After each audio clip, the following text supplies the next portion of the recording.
Good day, ladies and gentlemen. A warm welcome to all of you. Let's give people a bit of chance to enter the room, and we will start in a few seconds.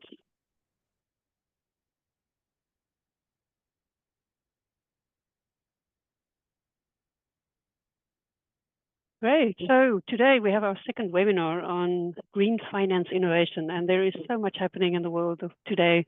We decided to zoom in on a European space because in particular, Europe is quite a complex space where we have different levels of government and the European Union as a whole, which also shapes this space. So we're going to look at what are the opportunities for municipalities. If we can go to the next slide, I would briefly like to introduce you to the housekeeping rules. So we will be recording the webinar and we will make the recording publicly available after the session. And we really hope to make this an interactive webinar. So please do use the Q&A box for your questions. You would see yours at the bottom of your screen. There's an opportunity there. Put your questions anytime. And we will try and answer as many of those as possible. We will not be able to answer questions, particularly on the case of Aarhus, because our speaker is not in the room, but we'll field all the questions and make sure to also respond publicly as much as we can. Go to the next slide. A quick summary of what is this webinar series about. So we decided, since innovative finance and access to finance is a super hot topic for the ICLEI constituency, for our cities, towns, and regions, and in particular, helping local and regional governments implement their plans. We need money. So innovative finance mechanisms that specifically support sustainability, so we call it green, also green finance mechanisms, is a critical tool to help make sure that our infrastructure is cleaning and greening and that we can focus on different opportunities. And today we'll zoom in on green bonds or sustainable bonds that municipalities can use to attract investment for their initiatives like renewable energy, public transport, and other green infrastructure. This also is an opportunity to help understand how to drive local sustainable economic growth while promoting environmental stewardship. And we see that as a critical mission of ICLEI, and we're very happy to have wonderful speakers on the call today and in this webinar today to talk about that. How can we help cities meet their sustainability goals, their climate goals, and enhance resilience to the impacts of climate change by building or renovating green sustainable infrastructure? If we go to the next slide, very briefly, we would like to show to you who have we got in the room. I'm super delighted with a wonderful lineup of speakers. We have colleagues from ICLEI Europe who will be talking about the European Union policy and green innovation, including local green deals. Very exciting space that also is quite piloting, and we want to see if we can set the scene, taking that European knowledge and see if we can transpose it to other parts of the world. We have two case studies, one from Kommune Invest, which is a wonderful Swedish case where, as a local government investment model, and then the city of Gothenburg, a very practical hands-on example. How does a city implement innovative finance and move forward on its various plans? We will have a long conversation time, Q&A session. So please, if you have questions for a particular speaker, put that in the Q&A session, but also opening and inviting you to set your questions in general as well. And then we'll wrap up around 5 o'clock European time. Now, first of all, I want to know who's in the room. So if we can go to our Mentimeter, please scan the code or join through the link here. We'd love to just get a feeling for who is in the room, in the virtual room with us today. As a starting point, this also helps our speakers to prepare for potential questions. So, yep, over to you. Let's scan that code and see what we've got. We've got 3 questions for you. First of all, we know from where are you watching? Which city, town, or village? Not particularly interested in the couch component, but really the territory or the city where you're coming from. So please share. Are you coming from Brussels, Tirana? Please let us share. Good. Munich, Lisbon, Stockholm. Wonderful. Already a nice north-south, nice Bonn. Okay, of course, also my ICLEI colleagues. Take a look in the chat function if you were not able to grab that screenshot. The code or the Mentimeter code is there. All right, let's go to the next question. In what sector do you work? We're super curious. Are you working, and this is now again rather stakeholder, private sector, non-profit or NGO, academia, research, or other? In particular, for other, I would be curious to see what that could even mean in this case. Okay, so we've got not many people responding to our Mentimeter, but let's move on and go to our next Mentimeter question. Do you have prior knowledge about sustainable bonds? So it's a relatively new topic, and we do know that we have, of course, got experts in the room today, but we do probably have a sense that quite a lot of people are still unfamiliar with what that exactly means. Okay, equal 50-50 so far. Wonderful. Thanks, Elisa, for running the Mentimeter with us, and let's, without much ado, go into the nuts and bolts of our interesting topic. So today we really want to focus on innovation. I think that's sort of the primary angle, but also practical innovation. We need hands-on, easier tools and approaches that specifically address the responsibilities, but also the challenges and the opportunities that our local governments around the world are facing. And I do, without much ado, I'd like to hand over now to our two colleagues from ICLA Europe, Katja Alarcon and our dear colleague Giacomo Santangelo.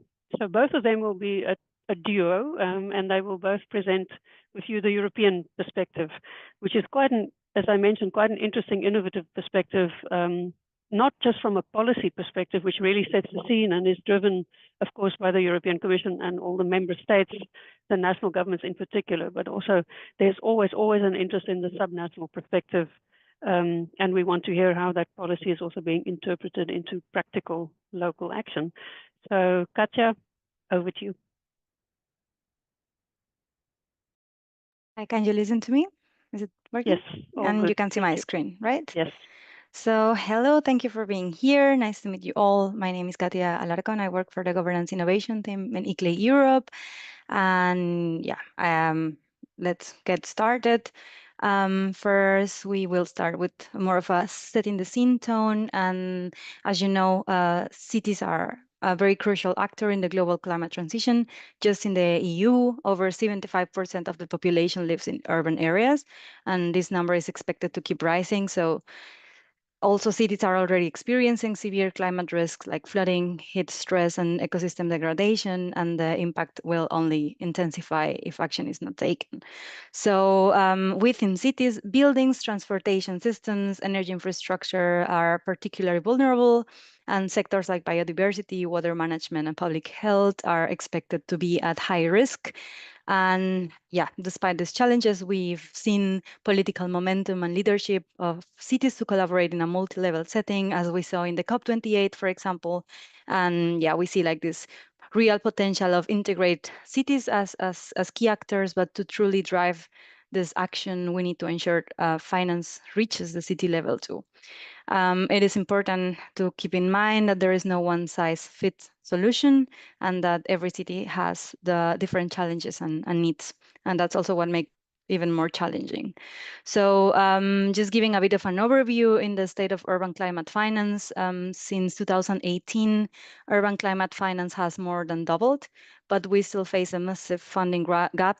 So most of the finance has gone to sectors like transport, buildings, and energy systems. So meaning that it's mainly focused on mitigation, and this is a global trend. However, much less funding is going to adaptation efforts or like dual benefits. So yeah, it's crucial also to have this full picture and to also makes it harder like to calculate returns on investment. So I'm going a bit into the EU. Under the 100 climate neutral and smart cities mission alone, we are looking at a 650 billion investment gap for cities to reach their climate neutrality goals by 2030.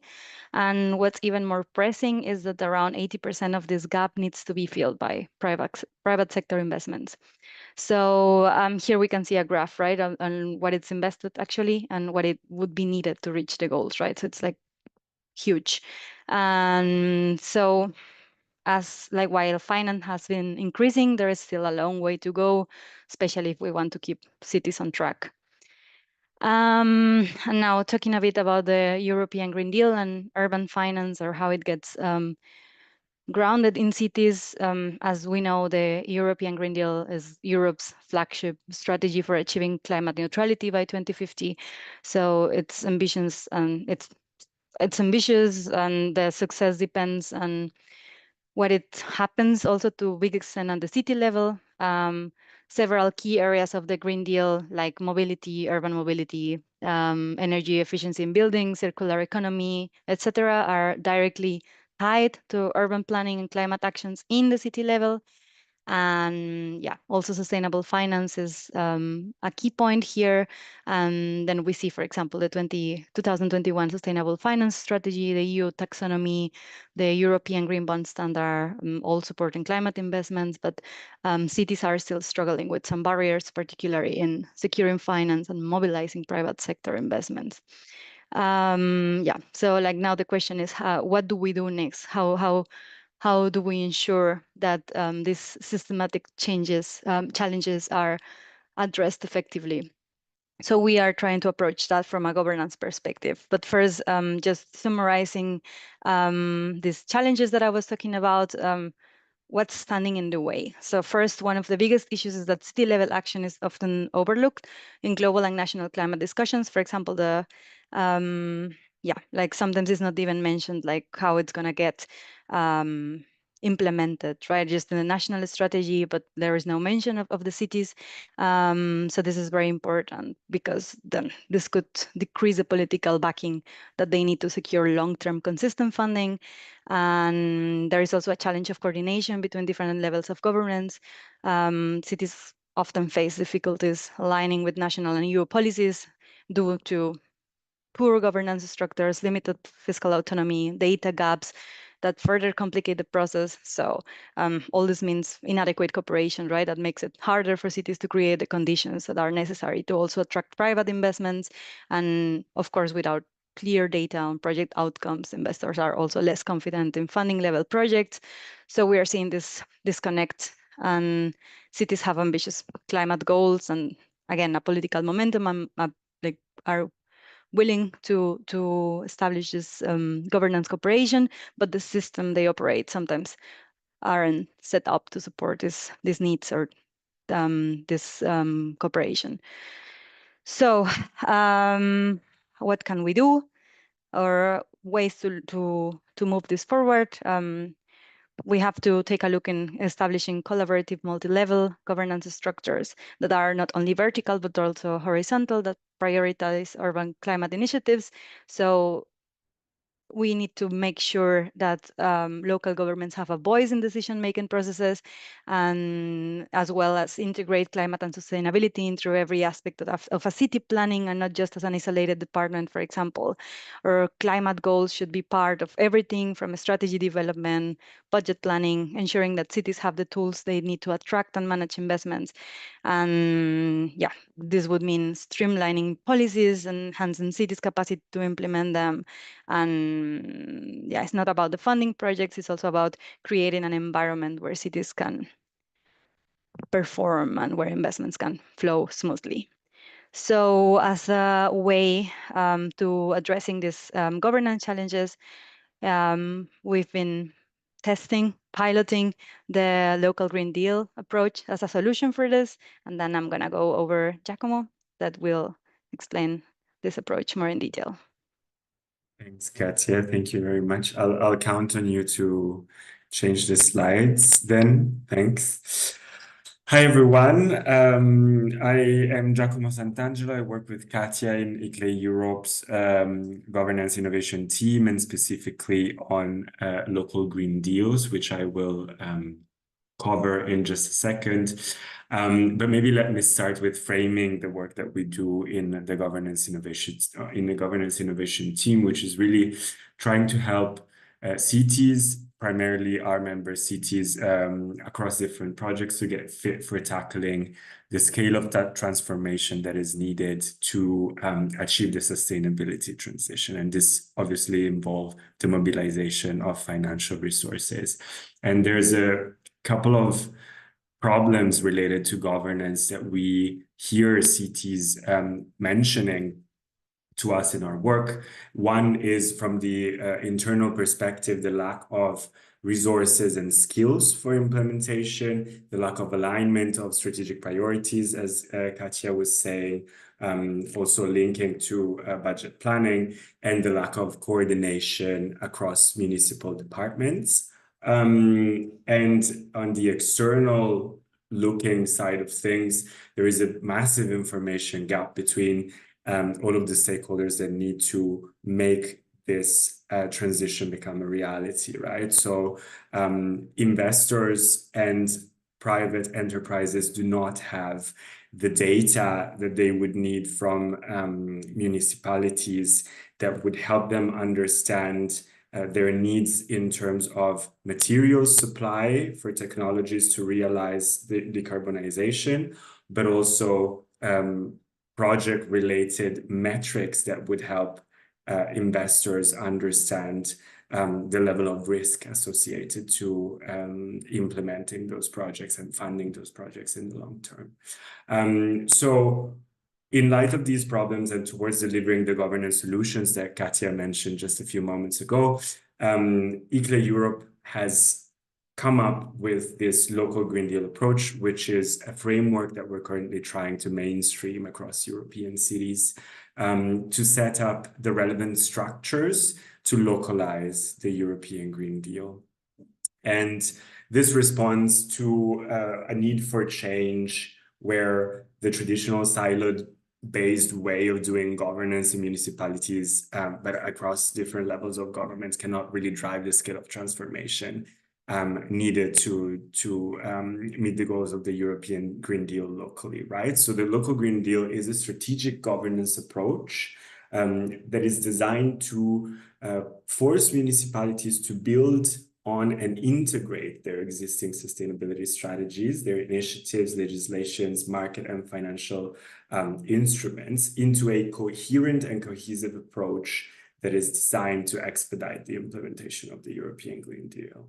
And among its objectives are really, first and foremost, putting sustainable development at the core of all of government's decision-making, rather than have it be dealt with by an isolated sustainability department in some remote corner of the city municipality, addressing and overcoming the lack of integrated policies and capacity to implement them by encouraging integrated management practices and ensuring a multi-level governance of strategies, budgets, and initiatives related to sustainability through collaboration agreements between different levels of governance, so vertically and horizontally amongst local stakeholders.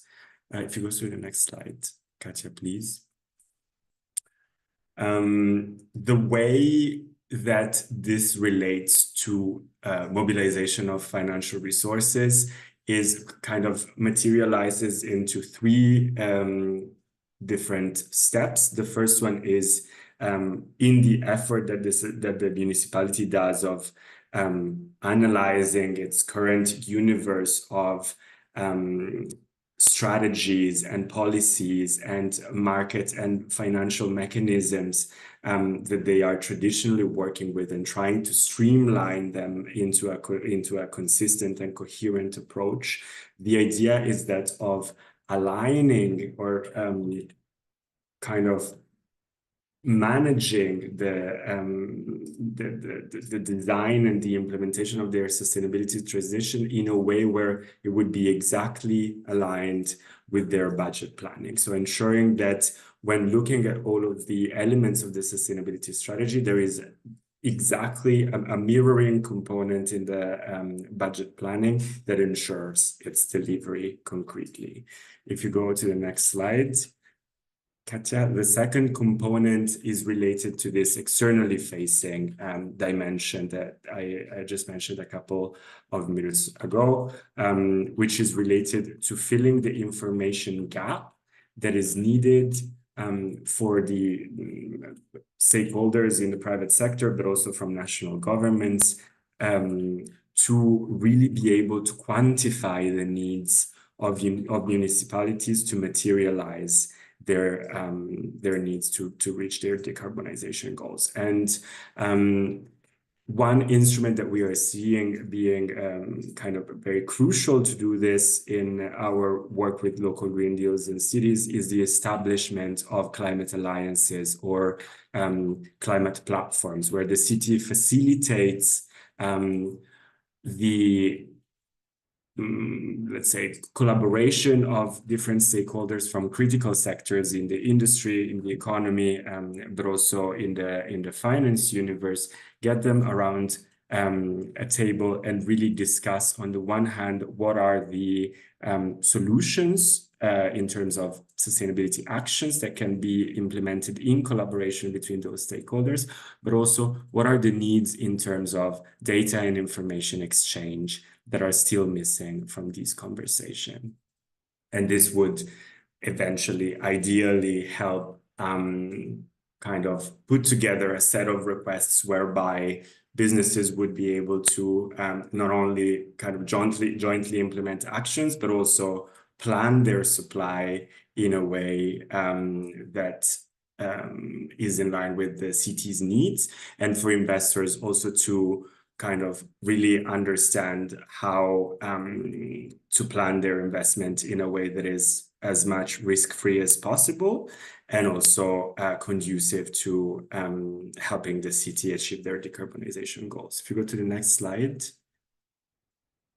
Katja, please. And the third part is really kind of helping the cities through a tool that I will explain in just a second, really package the information with their stakeholders around the actions and the initiatives that they want to implement in a way that would be that would make all of these data in terms of kind of the impact that the sustainability actions aim to achieve, but also responsibilities of the different stakeholders and the funding needs very clearly into a document that would then help in fundraising efforts of the municipality. And this is a tool that we have, the local Green Deal agreement template, a tool that we are currently piloting in one of our projects, which is the Intelligent Cities Challenge, where we are asking cities to not only go through the strategic thinking process that I have described just a few moments ago, but also to kind of get the stakeholders around the table and start working on specific, maybe smaller projects that would help accelerate the implementation of their wider sustainability goals, and really to put all of the key elements of these projects that they have defined with their stakeholders on paper, following the, let's say, the specific criteria that you see on this slide, with a particular focus on the elements that would be more relevant to funders, and then clearly outline their needs in terms of financial investment. So kind of what part of the project will the city be able to fund themselves, and what component will they need external assistance for? And maybe to conclude, if you go on to the next slide, I would just take a couple of minutes. I hope I'm not taking too much time. I will just take a couple of minutes to quickly cover an example from one of the cities that we've worked with, whose Danish city, Aarhus, where they are basically a, let's say, front runner with the local Green Deal approach. So they've been working with this kind of framework before we started championing the local Green Deal approach, and they have become a mentor in the Intelligent Cities Challenge.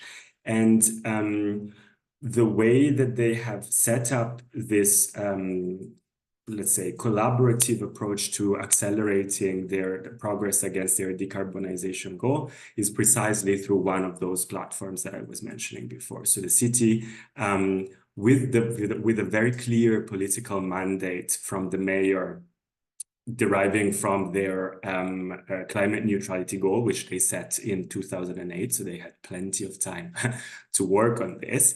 With a very clear political mandate, they set up a climate alliance where they have a mandate to bring together the public and private sector, different organizations to co-develop and implement sustainable solutions and share knowledge to advance action in this space.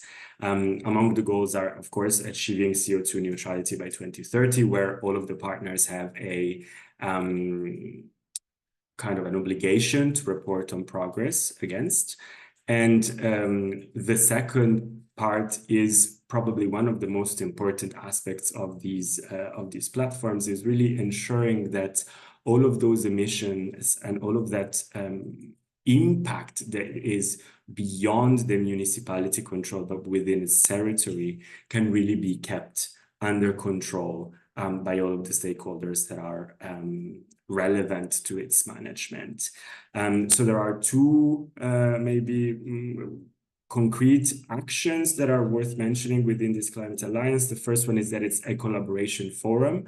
So it's not only a space for brainstorming and kind of pitching and co-developing solutions for sustainability action, but also a space for information exchange. And the second one is the instruments that they're using, the more concrete kind of agreements to use the local Green Deal language, which are the commitment papers. So 70 businesses so far have signed onto very clear commitments to mitigate their impact across specific sectors that they are operating in.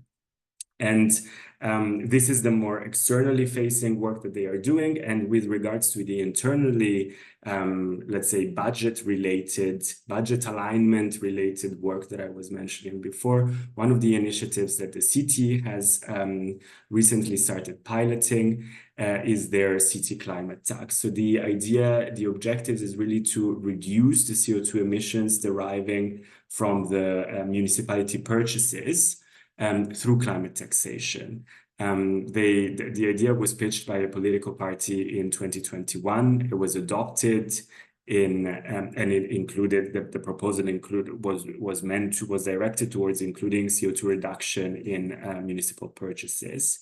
And in 2022, the City Council adopted the climate tax and was throughout applied to different sectors of, let's say, procurement of the city purchases, from beef from meat consumption to travel to technology purchases. In 2023, they did the first internal tax collection and impact review. And in terms of impact, within a year from the launch of the city tax, they managed to reduce by around 2040 CO2 tons the meat-related emissions, and by I have it written down. No, 240 tons of CO2 from vehicles use, and 275 tons CO2 reduction from meat consumption. The revenues of these taxes go into the climate fund of the municipality and the climate forest fund of the municipality. So really, this is kind of a way for the city administration to reallocate the city budget into sustainability practices in a way where they would ensure the budget alignment with their sustainability goals on the one hand, but also, and very much so stressed by the municipality, it forced a very clear behavioral change on the side of the municipality staff to really understand the implication of their sustainability choices. And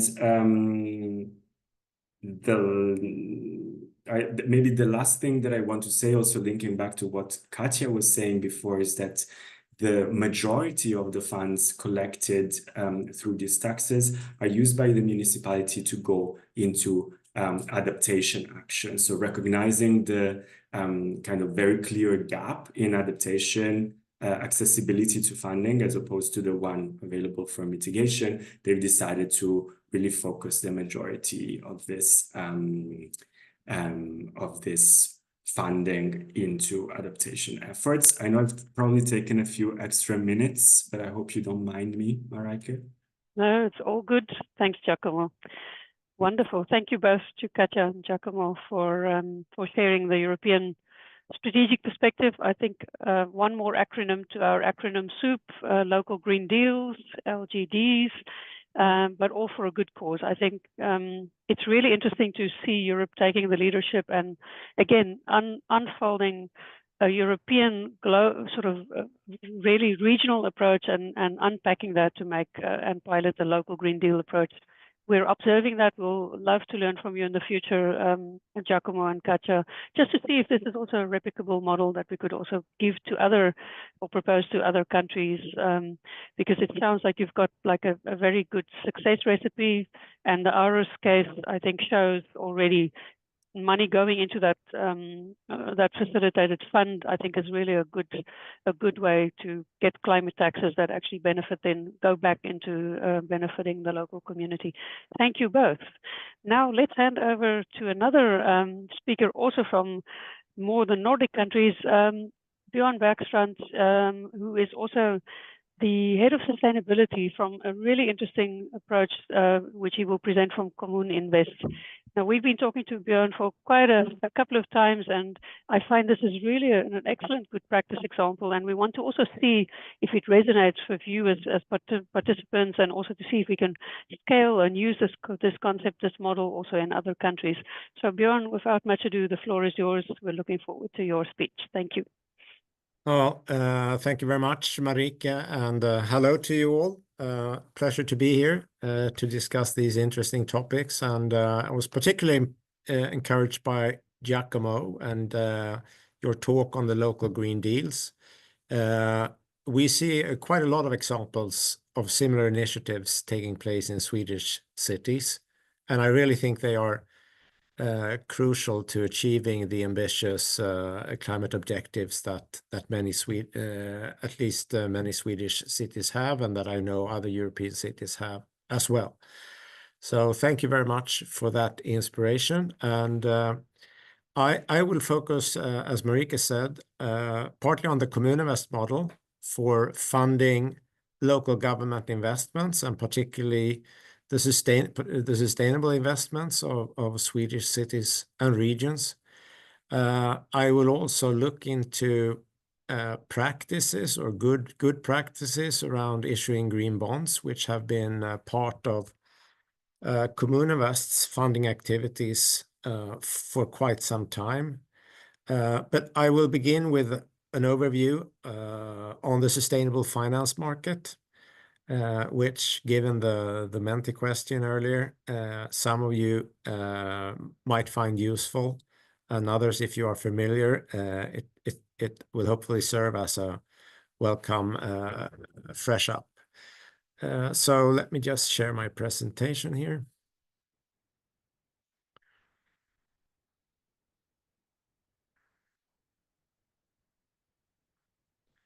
Is this working for you? You can just load it into presentation mode, then wonderful. Yes, over to you. So I'll begin with an overview of the sustainable finance market and the role that it plays now in providing private and public capital to the various investments undertaken by both public and private actors with a view to meeting sustainable objectives. And of course, we know that the allocation of capital is instrumental in reaching climate objectives.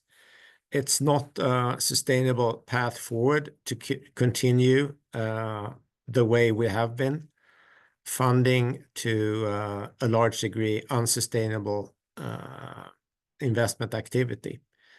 So it was already recognized in the Paris Agreement objectives that the allocation of capital is key to achieving climate objectives.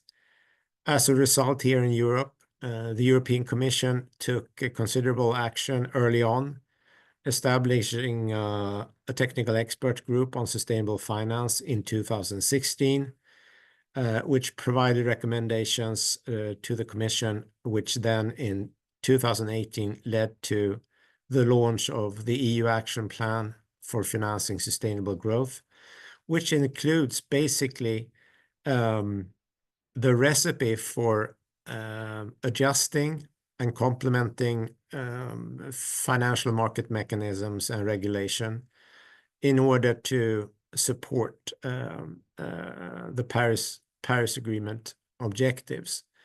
So the action plan introduces the EU taxonomy, for instance, and the European Green Bond Standard, and a number of other thoughts around regulation, which have now been introduced, including the Corporate Sustainability Reporting Directive.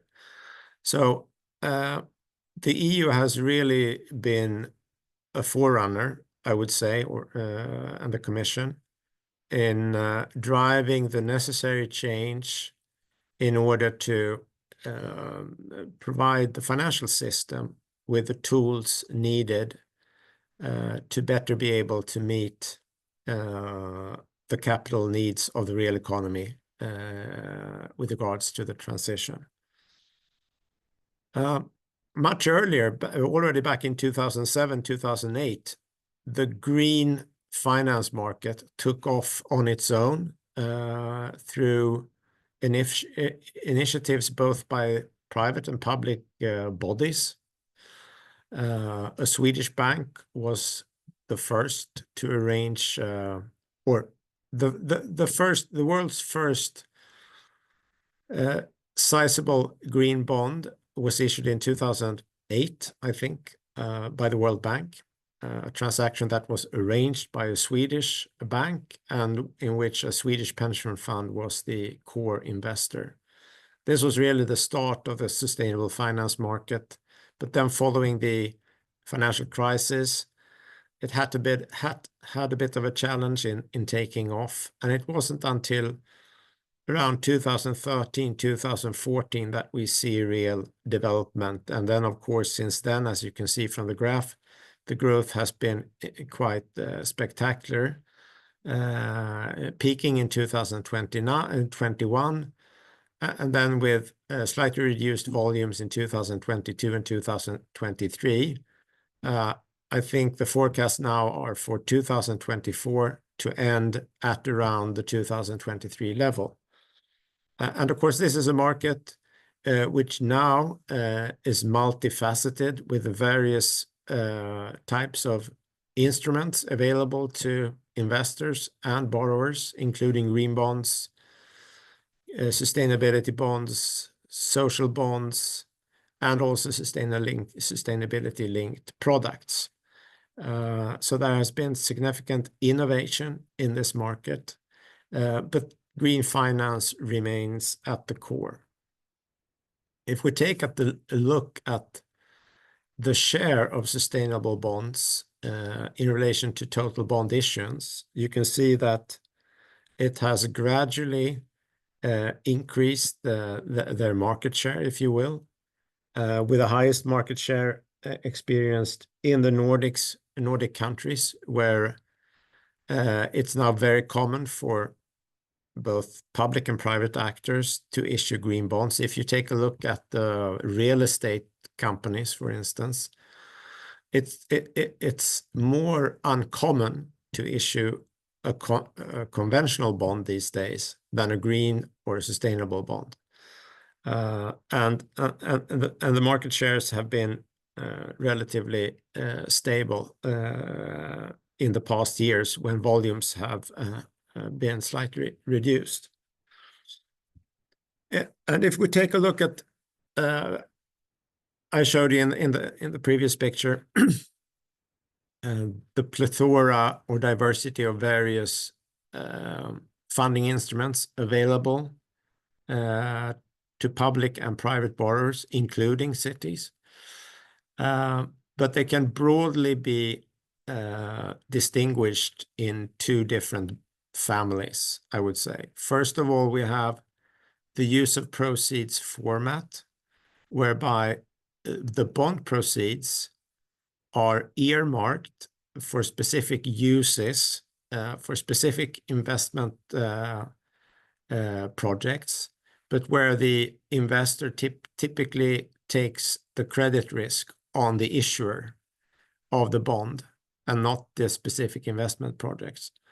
So this is the more common approach, and the approach in which this sustainable finance market was started.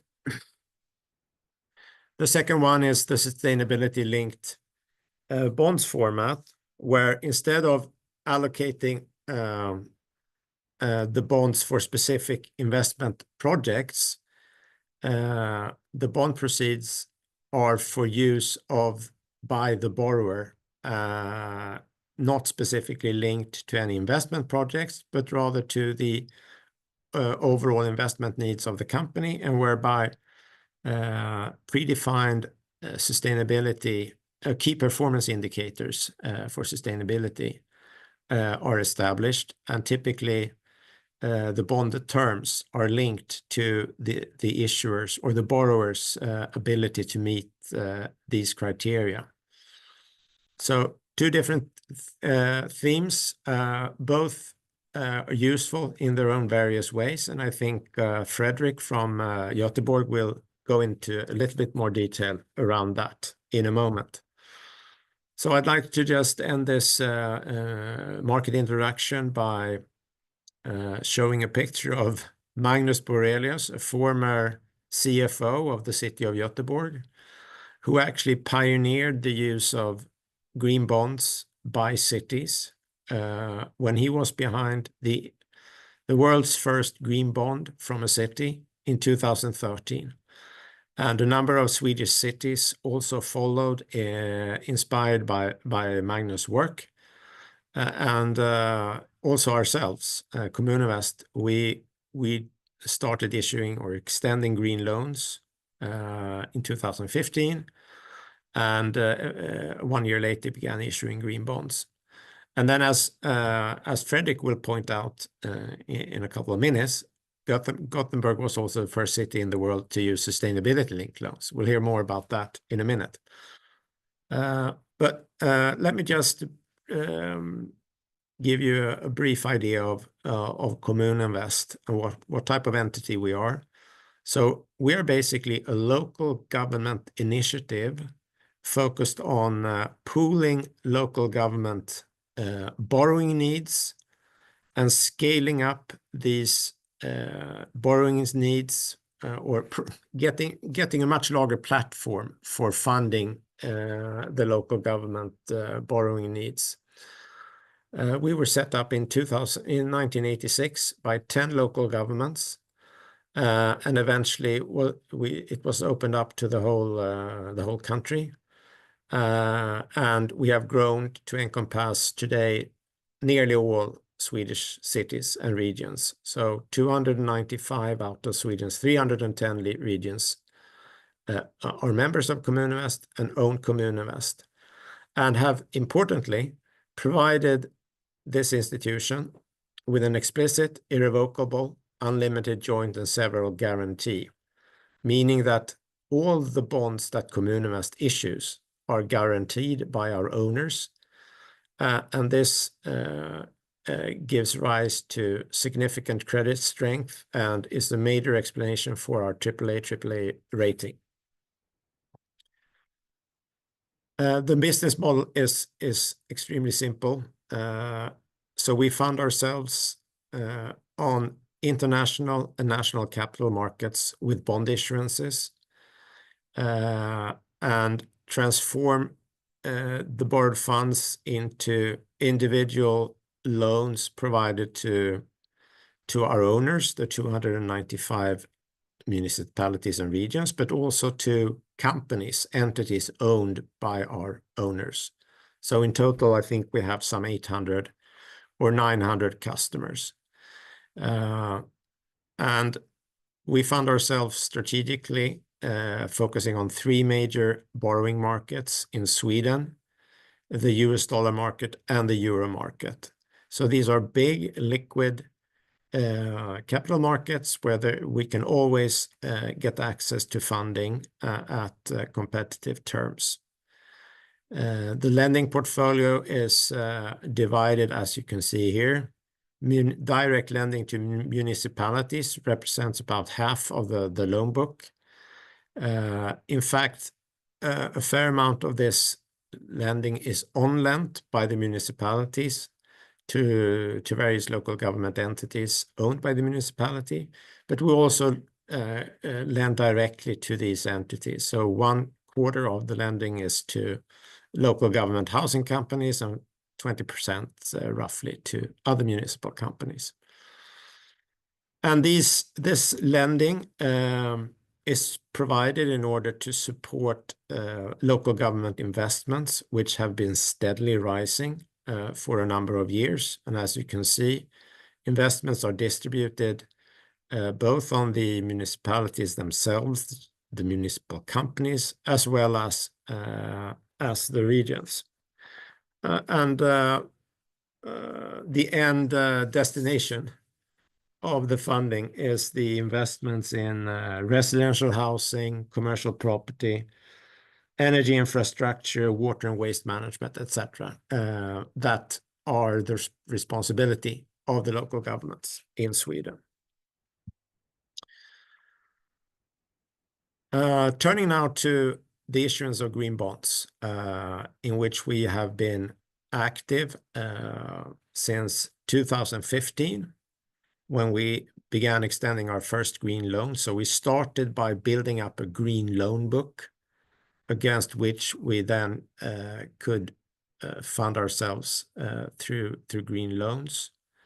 Today, we have roughly 700 investment projects in 200 municipalities financed through this program, 11 green bonds outstanding, and we are the largest green bond issuer in the Nordic countries. And this is the result of the very often very ambitious climate objectives by the local governments that they have undertaken. So they are investing with the view to being able to meet their climate objectives. But we still have some way to go. Our green loan share is now approximately a bit above 15% of our total lending, and we see a penetration of 2/3 of our members that use green loans.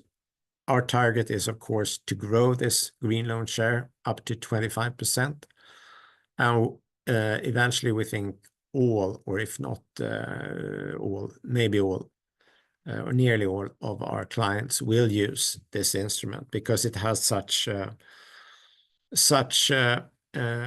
good advantages for the climate, for the municipalities. Giacomo was referring to the silos in municipal organizations. This is a perfect instrument in order to mitigate the silo development.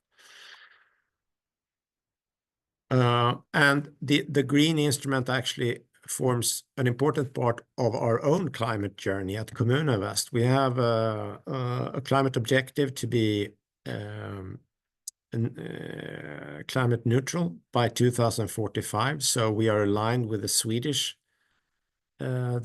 climate objective. In fact, many of our members are more ambitious than that. They have net zero by 2030 objectives. But we have decided, since we represent all of the Swedish local governments and not all of the cities have such ambitious target, we have set our own at the same level as the national climate objective. And really, this graph focus on the right-hand section, or on the pie chart, as opposed to the other one. We fund, and this, sorry for the Swedish, but the key takeaway here is that the program is able to fund investment projects in 8 different project categories, including residential housing or green buildings, water management, climate adaptation measures, biological diversity, etc. So this basically covers most of the investment activity that a local government would be taking to meet climate objectives. And we have projects approved in all of these project categories as well. So I think I will try to be a little bit quicker here in the end. Setting up a green framework requires a bit of thinking and assistance from an advisor. At least that's our experience. And following the ICMA Green Bond principles is a must here. At Kommune Invest, we have also taken care to focus in particular on the environmental integrity, ensuring that we are not engaged in any greenwashing activities and that all projects financed are being scrutinized by experts. So we've established our own expert committee, which reviews all the projects and before they are approved for financing. And then I will come back to this. Once the project has been approved and the funding is ongoing, ensuring robust and transparent impact reporting is key. I'll come back to that here.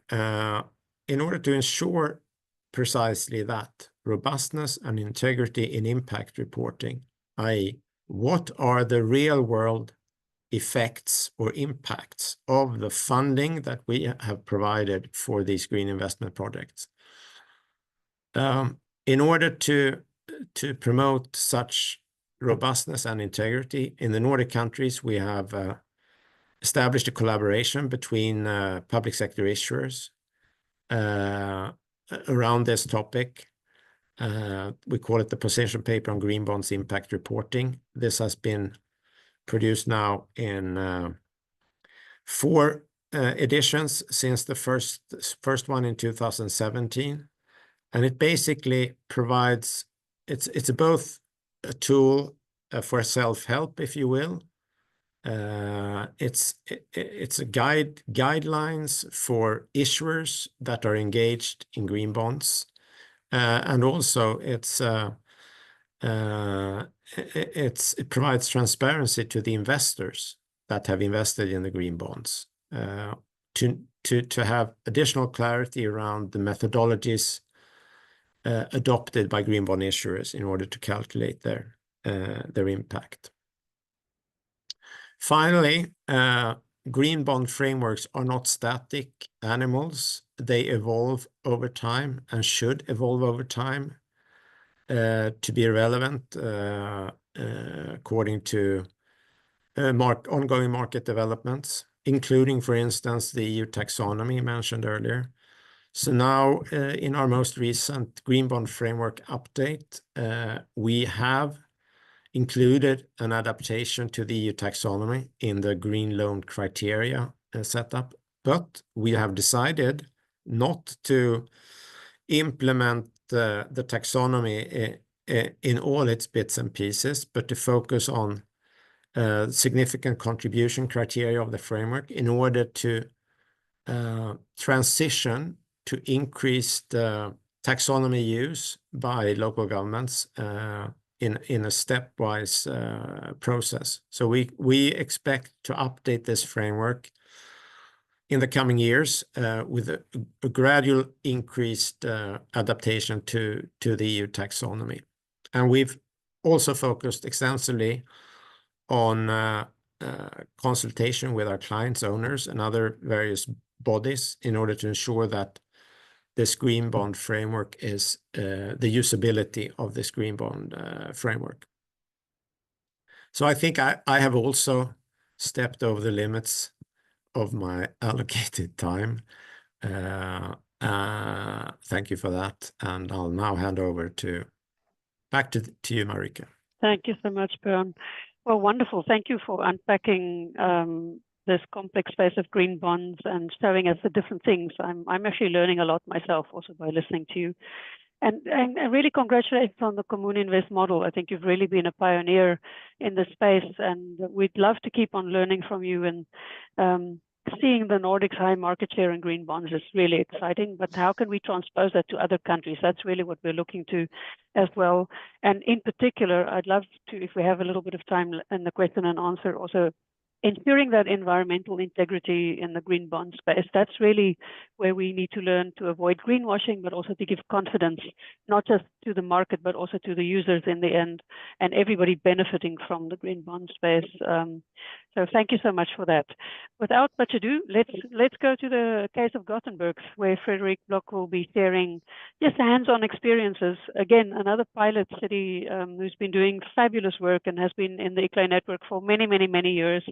So I'm very proud also to share and help you through, Björn. If Frederick share the Gothenburg experience. So you'll be looking at how you've applied innovative financing. So the floor is yours, sir. Over to you. Thank you very much. Let's see if we can all see my screen now. It's loading. There we go. Very good. Okay, so thank you very much. I would like to start by welcome you all listeners to visit Gothenburg. There is a good guide done by CNN Travel, which calls the city of Gothenburg for the greenest city on earth, which makes us very proud here. So let's get practical. My job is to borrow money in different ways, and on the left side you can see all the sources that are available for me or for the municipality. We have a debt of 6 billion euros approximately, and that is mainly financed through green bonds, as you can see on the left side. But our second biggest source of finance is Kommune Invest, represented by Björn here today. So we can, any day of the week, we can borrow money from Björn, and of course we can take a green loan from Björn, as he told us just a minute ago. My suggestion is that is the easiest way to access green money. That is to go to an institution. The city of Gothenburg is a member of Kommune Invest, so we can do it that way. But there are also big European institutions like the European Investment Bank that offers green loans, and the Nordic Investment Bank, or the Council of European Development Bank, who specializes more in social loans. But there are other ways to access the sustainability market. But my suggestion is, if you today issue your own green bond, or your own bonds to start with, then I suggest you issue green bonds. But if you today don't access the bond market by yourself, there are other alternatives as sustainability-linked products, as Björn mentioned, which I will get to later on in this show. And on the right side of this slide, I want to show you where the money is used. And the biggest part, almost every other krona I borrow, is going to Framtiden, which owns a lot of publicly owned rental flats here in Gothenburg. So I borrow money not just for the municipality in itself, but for all the companies owned by the municipality. So let's talk about green bond in practical ways. As Björn said, the city of Gothenburg was the first city in the world to issue a green bond in 2013. And since late 2022, we have only issued green bond. And our target the last year has to be only issue green bonds. But we are not alone in this green market. Today, almost half of outstanding municipality or regional bonds in Sweden are green. So it is a growing market, especially in the Nordic countries, as Björn said, not as much in Europe or other parts of the world. But we are happy to lead the way here in the Nordic countries.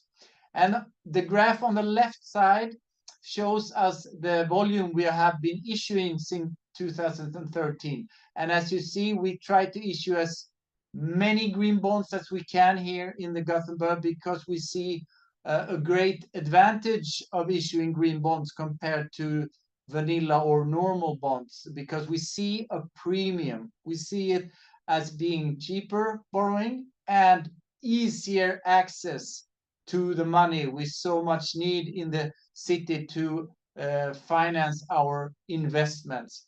And on the right side of the graph, on the right side, I want to show you where the money is put in, what kind of green investment we are looking at. And as you can see, 80% of the city's green investments are houses, green buildings. And why so? Well, it's because there is a lot of money. It's very expensive to build all these houses. So we are trying to find other categories to finance, but green building is somewhat just pouring into the city.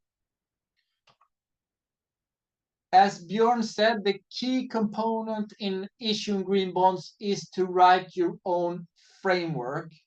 It's a big job, but if you want to, you are much welcome to copy ours. We are very proud of our green bond framework. We're happy to share it. We try to keep it up as Björn said. It's a living material. You have to update it every third year, roughly. And the last time we did this, we made it taxonomy aligned. It's not totally taxonomy aligned. We cannot issue EU green bonds, but we try to map our way of seeing it to the EU taxonomy, so that it should be transparent. It should be easy to compare our Nordic green bonds to taxonomy requirements, to make it easier for the investors, for transparency. And on the right side, you can see our project categories, and C0, who's an external party, giving us different levels. So we are light green, or we are middle green, or dark green. So all our project categories has been getting a shade of green, sort of. And now I just briefly want to show you practically a kind of green investment, and of course a preschool. So we have tried to build a fossil-free preschool in Gothenburg. We manage up to 70%, and that's when we talk about the material within the building. When you talk about green buildings, it's very often the energy efficiency of the house. But in the future, we need to look a lot more on the building material and all the CO2 emissions that are creating in building a new house. Secondly, biodiversity. We try to find all the cities project regarding biodiversity. It's a very hot topic within the investment community. They all want to participate. They all want to help in biodiversity. Usually, it's not as nearly as much money as all the buildings, but we have made some wetlands in Gothenburg where we stop polluting materials to reach the ocean, and at the same time we made an environment for birds to prosper in. We have a new biofuel boiler. We have district heating in Gothenburg, which is in itself a green investment, but this boiling facility is categorized under renewable energy.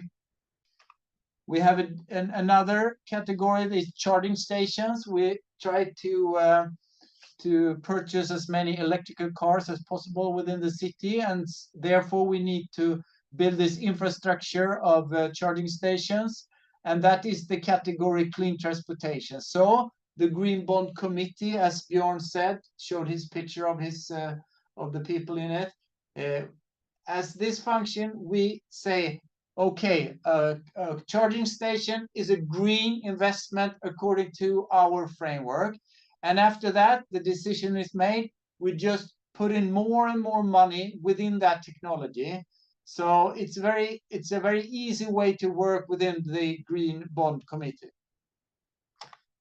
So that was green bonds.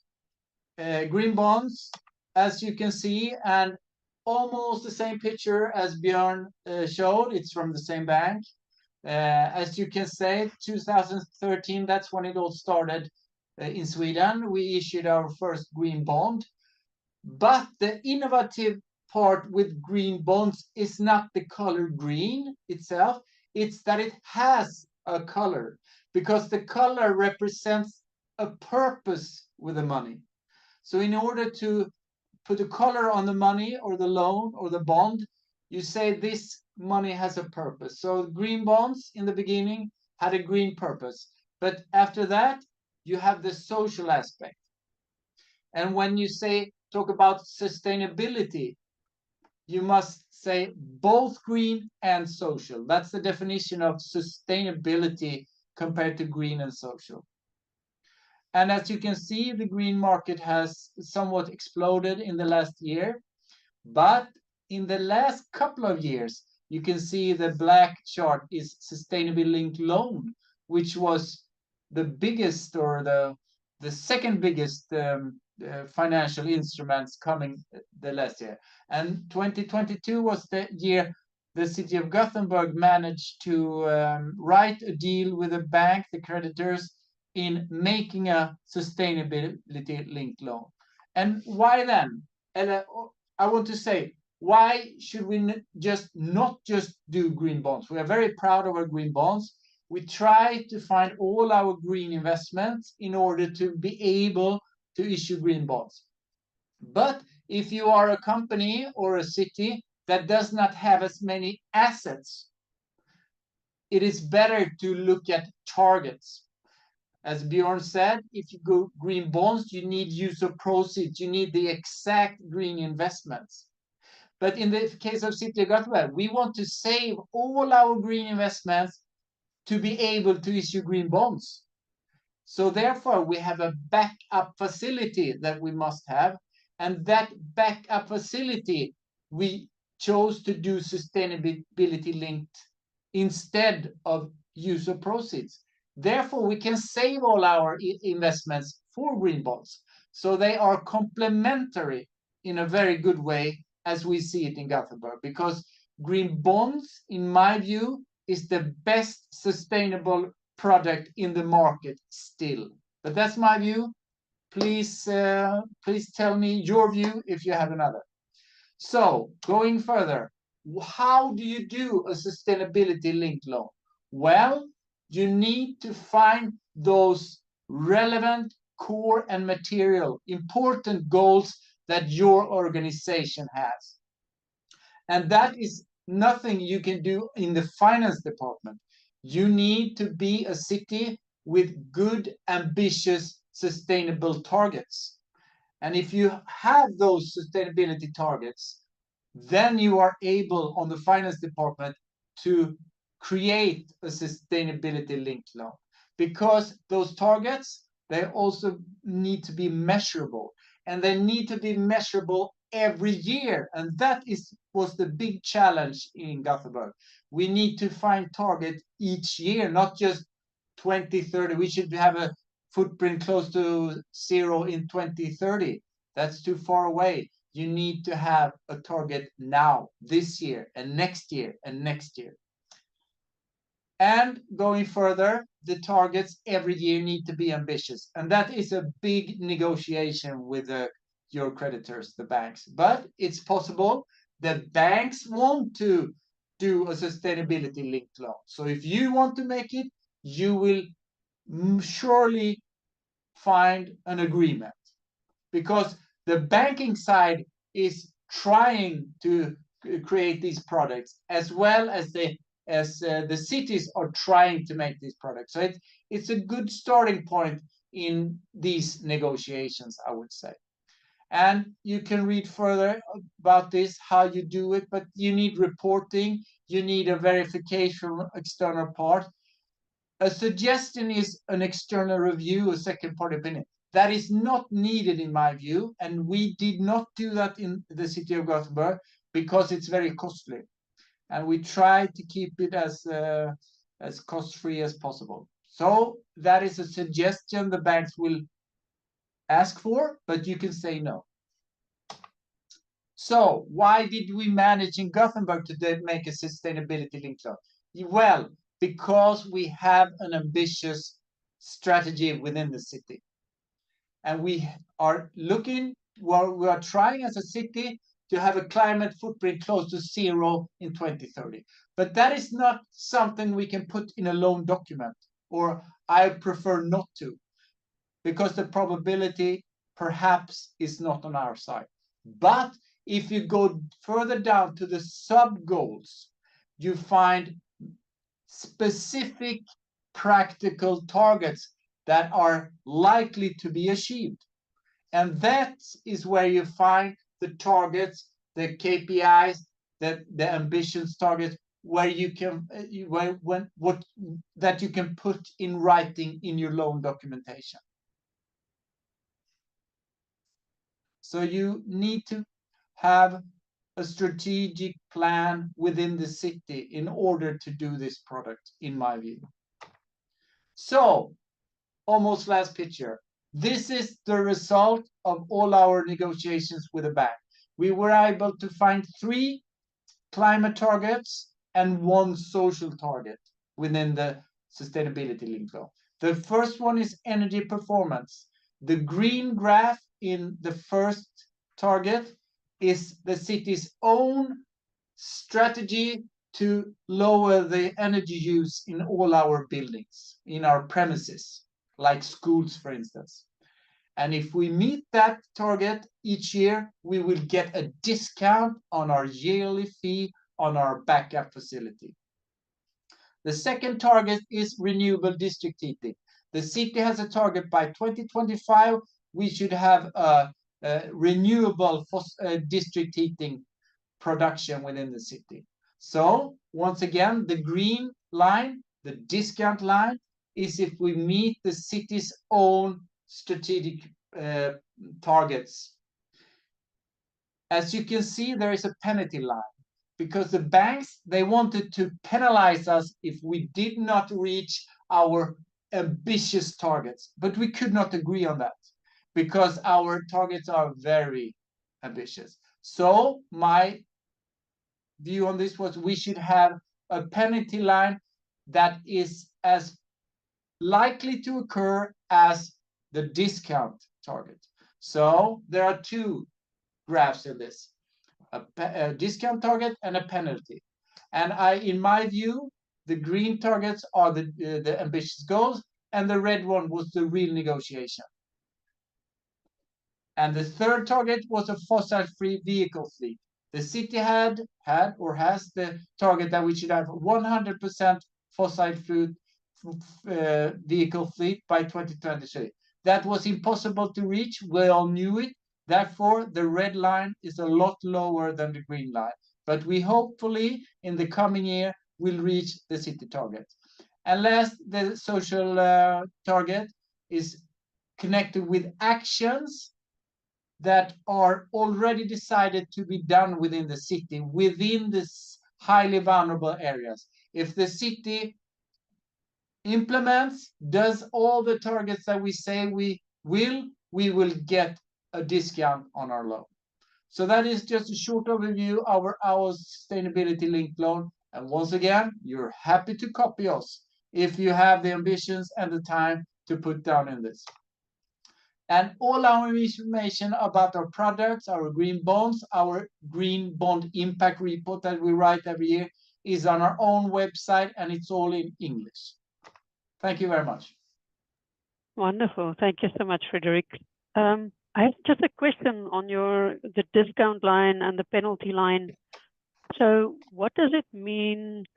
What's the actual financial impact? So on the discount line, do you actually get then a discount in your interest rate on the loan, or what is the financial value or benefit that you're getting, or cash in hand, maybe even? It is a backup facility, which is a loan we hopefully won't use. Before we use this loan, I will call Björn and ask for a lot of money. So, Okay. but if Björn cannot provide the money, I will use this backup facility. And there will be about 2 basis points if we use the facility in discount, as according to this. But the big challenge for us was the yearly fee, because there's a yearly fee to have this backup facility. So that was what we wanted to get a discount on, because that we pay every year, no matter what. And it's half a point discount in total. And yes, I forgot to mention the red the green dots, because we made this 2 years ago. So we already have 2 years of performance. And as you can see, the first year we managed to get a discount on all our 4 targets. But last year we only got half the discount because we failed or got a neutral result in number 2 and 3. Okay, that's helpful to know. Thank you so much. This is an absolutely interesting event approach, and again, just congratulations on being truly a true pioneer. And it sounds like you've got a wonderful job borrowing money, so and especially borrowing money from Björn. Then maybe if we can bring the panel up, I'd love to get all our speakers on screen with your videos, and there we go. Let's see.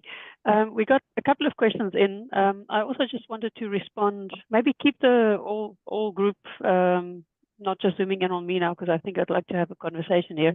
Just looking at the comments, the colleague from Kisumu, we are aware of your situation. We're actually supporting Kisumu County with their 100% renewable roadmap strategy. So I would propose reach out to your Kisumu County colleagues and strategize with them to see. I do not know if green bonds is a particular option for you in Kenya, but I do know we will be organizing a webinar, part of the series for Africa in particular. So certainly the aim is to get a more regional perspective, because Africa has quite a different context, of course. Some questions that came in, and maybe the first one to you, Björn. Can you confirm that Kommune Invest is a cooperative as a legal entity, like a membership organization with the majority-owned local ownership by local and subnational governments? Is that the way you're framing your Kommune Invest concept? Yes.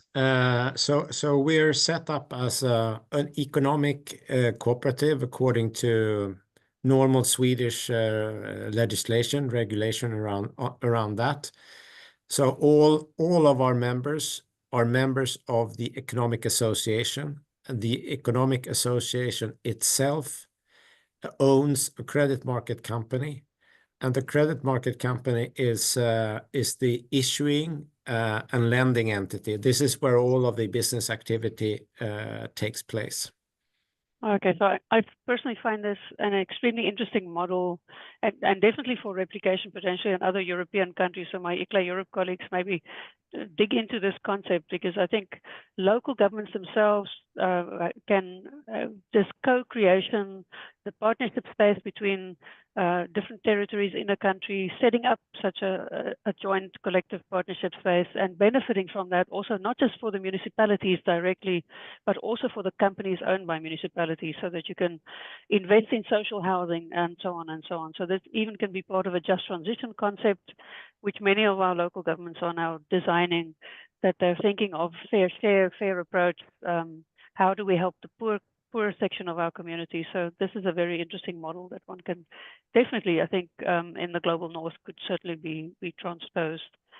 Hopping to my colleagues, Katja, and maybe Katja first for you. You mentioned multi-level governance, horizontal and vertical approaches. Can you briefly explain what that means for the people who are not too much into this political techno speak? Yeah, thank you very much for the question. Yes, what I meant is, like, a lot has been said about switching the idea of top to bottom initiatives and like policies and so on. And then a lot has been said also like from bottom up initiatives as well.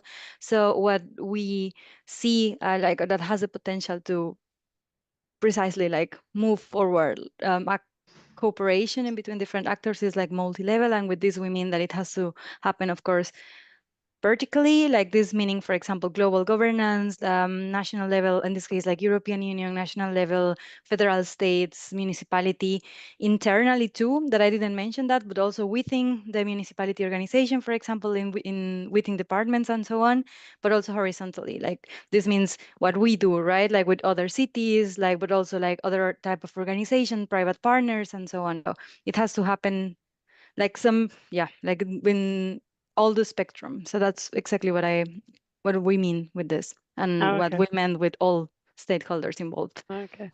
And it's quite a complex space, isn't it? Because you've got different levels of government responsible and they have mandates for different things. The whole idea is that they're seamlessly connected, which we know they're not. I think that also speaks to the local Green Deal implementation, is what is really the mandate of a local government or a municipality? Do they have permission to do things? And I know in the case of many ICLEI members, they are sometimes pushing the boundaries. They're going beyond what is their current legal mandate to see if they can test something new, and especially on innovative finance and other piloting new technologies, new materials. They sometimes do that without national government permission. So they're brave, and we need more brave leaders like that. And I know many of especially our European cities have really been in that leadership position, and quite often informed bottom up again, from local level, informed national state level, national level policies and strategies that were adjusted and accommodated. So that's the exciting top-down, bottom-up space that we have. The horizontal piece, I think, came out quite nicely also in your presentation, both from Björn and Frederic. Maybe Frederic, I'll speak to you, that you're looking at buildings, transport, waste, and so on, all the sectoral pieces. I found it quite interesting that you've got this massive investment going on in the building and construction sector. Does that mean Gothenburg is growing fast at the moment, that you have a huge influx of population, or are you rather renovating buildings and you're using your green bonds and sustainable loans in that sense? Well, yes, we are a growing city, but not as much as last year's. But I think we are unique that we own so many rental flats within the city. It's the biggest publicly owned rental flat company, Allmännytta, as it's called in Swedish, in the Nordic countries. So, and we have big energy company and so on. So I think that's what's mainly driving the building criteria, I think. Yeah. Okay. And I love seeing this leadership. Also, one thing that maybe also referring to my ICLEI colleagues, also think of the utilities and companies owned by the local government. We quite often obsessively look purely at the local government and within that construct, but actually thinking of the companies and the huge influence you can have in your sustainable development plans and your climate action plans is actually tremendous.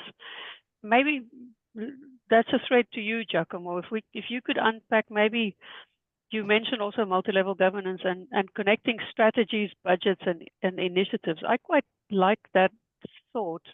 Could you maybe zoom in on the strategic financial piece that also alludes to what Frederic said? They're really looking at strategic financing approaches.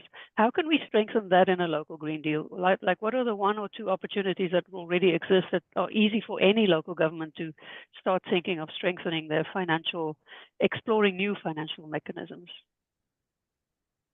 Very good question. I wish I had a very good answer to this question, which Putting I'm not you sure on the spot here.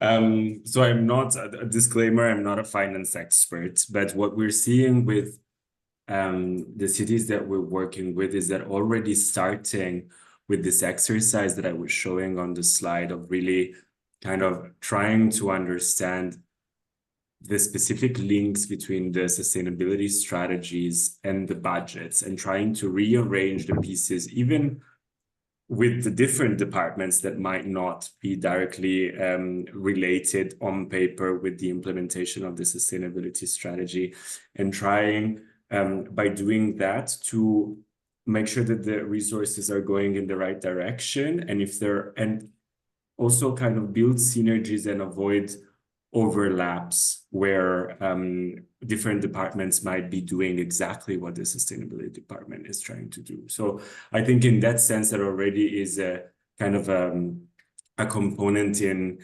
by virtue of spotting inefficiencies, to try and unlock innovation simply by starting this thought process. The example of, I have to say that what we're seeing is that the Nordics are much more advanced in this space than the rest of Europe, and this is we're often kind of scolded by the cities that we work with, because we're always presenting like these best practices from Danish and Swedish cities. And they're like, yeah, but like you're confronting us with gods in this space, right? We don't have a national climate neutrality target. So we don't have already all of the stakeholders kind of more ready and excited to jump on board with us. And I think that what I'm seeing also, and related to this, probably because of kind of the lack of harmonization and impetus due to this national climate neutrality goals, is that often there are not the necessary skills with regards to climate finance within the administrations, right? So probably that would be the recommendation, or the first step, is to really try and build in-house capacity, and then from there start exploring through collaboration innovative products. Right, and I would also point to green or sustainable public procurement is also in the hands of the municipalities. These are easy, low-hanging fruit, relatively easy, also in many other countries. We're running out of time. I've got lots of questions, so let's go back to you, maybe Bjorn. What are the potential risks or challenges that municipalities must consider when issuing or thinking of issuing a green bond? Is there any red flags that they need to be aware of? Well, I think first of all, as Fredrik pointed out, is to ensure that you align with market practices. We now have more than 15 years of experience from issuing green bonds, and nearly all of them are issued under ICMA green bond principles currently. So aligning with such good practices, including for green bonds, to have an external reviewer, as opposed to Fredrik's recommendation for sustainability-linked loans to not have one.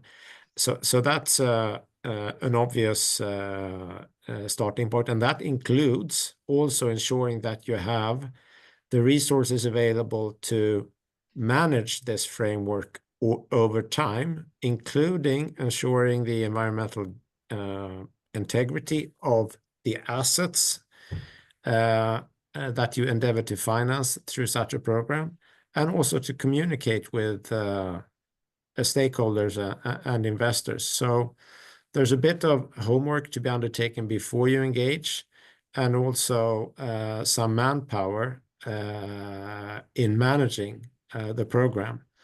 And in certain cases, as Fredrik pointed out, there are intermediaries, where Kommune Invest is an example of an intermediary for Swedish cities, where we can offer green loans in a manner which is much easier for a smaller city or for a city that doesn't want to engage in these resources that I talked about. So a number of things to consider before you dive into this. Of course, homework important, and understanding what is possible and what's not possible. I think, of course, green bonds isn't possible in every particular context. We know there's a need, of course, for creditworthiness, but again, I think this is a space that we're looking with our partners in the finance space to find interesting and innovative experiences and opportunities. So we want to share these good practice cases that you've now heard today. Maybe Fredrik, last question. Do you have one specific piece of advice with that long years of history? What what's the key lesson that you guys have learned, what to do or what not to do? Very short. The key is to find a good cooperation with the sustainability department, because this is a project with that finance cannot do by themselves.